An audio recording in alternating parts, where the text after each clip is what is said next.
దేశంలో అయినా మాజీ ముఖ్యమంత్రి గారు మాజీ ఐటీ శాఖ మంత్రి గారు ఒక మంచి విధానాన్ని తీసుకొచ్చి ధరణి ద్వారా శాశ్వతమైన సమస్యల్ని పరిష్కరిస్తారని ఆ ధరణి నిజంగానే వీరు కొత్తగా కనిపెట్టినరేమని ఈ సందర్భంగా మీ ద్వారా శాసనసభ రికార్డులకే కాకుండా తెలంగాణ సమాజానికి కొంత సమాచారాన్ని విశ్లేషణ ద్వారా నేను చెప్పాలనుకుంటున్నా అధ్యక్ష। ఈ ధరణి అనే ఏదైతే వెబ్సైట్ కావచ్చు లేకపోతే వారు చెప్తున్న ఈ సాంకేతిక అద్భుతము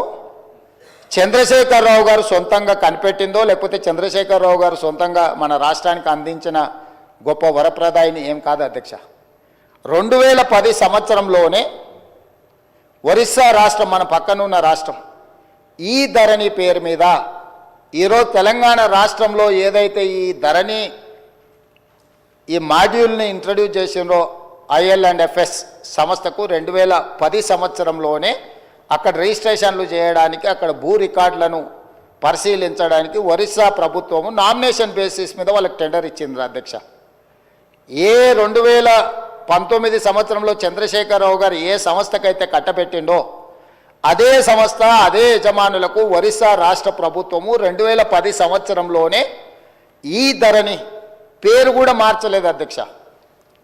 నువ్వు ధరణి అన్నావు, వాళ్ళు ఈ ధరణి అన్నారు, ఎందుకంటే ఎలక్ట్రానిక్ రిలేటెడ్ ఇష్యూ కాబట్టి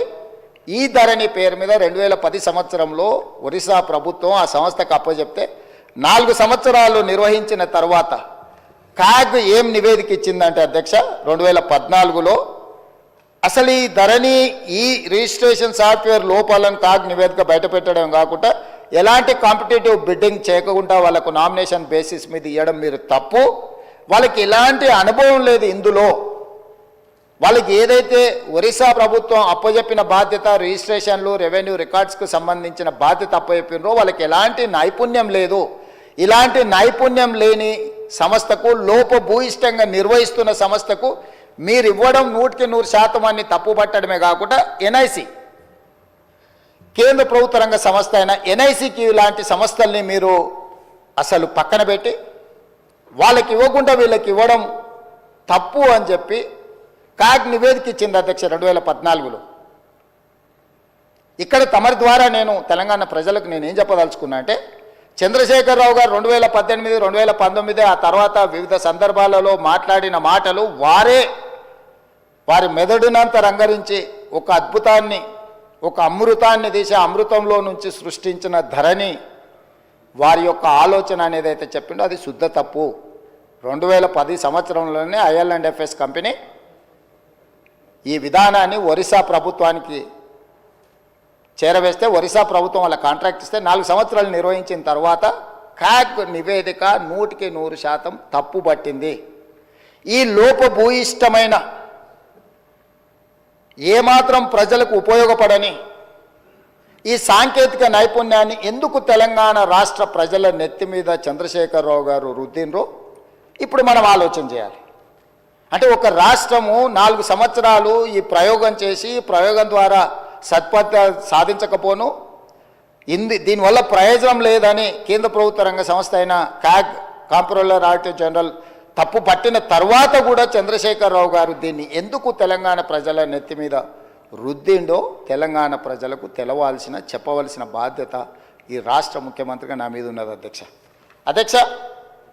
ఈ IL&FS కంపెనీ గురించి కొంచెం చర్చించుకోవాలంటే కొంచెం వెనక్కి వెళ్ళాలి అధ్యక్ష, 2011కి వెళ్ళాలి మనం। 2011లో సత్యం కంప్యూటర్ రిలేటెడ్ మేటాస్ అనే సంస్థ సత్యం రామలింగరాజు గారు ఆనాడు దేశాన్నే కాదు ప్రపంచాన్నే తప్పుదోవ పట్టించి ప్రపంచం ముందు భారతదేశం యొక్క సంస్థలు మోసాలు చేస్తాయని ఏదైతే కేసు వచ్చిందో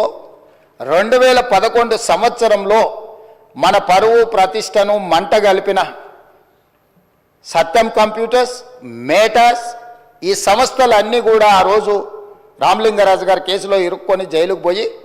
ఆ సంస్థలన్నిటిని కూడా దివాలా తీసే పరిస్థితిలో నుంచి ఈ మేటాస్ అనే సంస్థని IL&FS సేకరించింది అధ్యక్ష। సత్యం రామలింగరాజుకు సంబంధించిన సంస్థల్ని IL&FS అనే సంస్థ 2011 సంవత్సరంలో క్రిమినల్ కేసెస్లో ఇరుక్కొని అందులో ఉన్న సంస్థల్ని IL&FS సంస్థ సేకరించింది. సత్యం రామలింగరాజు గారి కుమారుడు తేజరాజు గారికి సంబంధించిన సంస్థలు IL&FS సేకరించి ఆ రోజు వాళ్ళిద్దరికీ ఒక అనుబంధం ఏర్పడ్డది అధ్యక్ష. ఆ అనుబంధంతో కొనసాగింపులో భాగంగా 2018 సంవత్సరంలో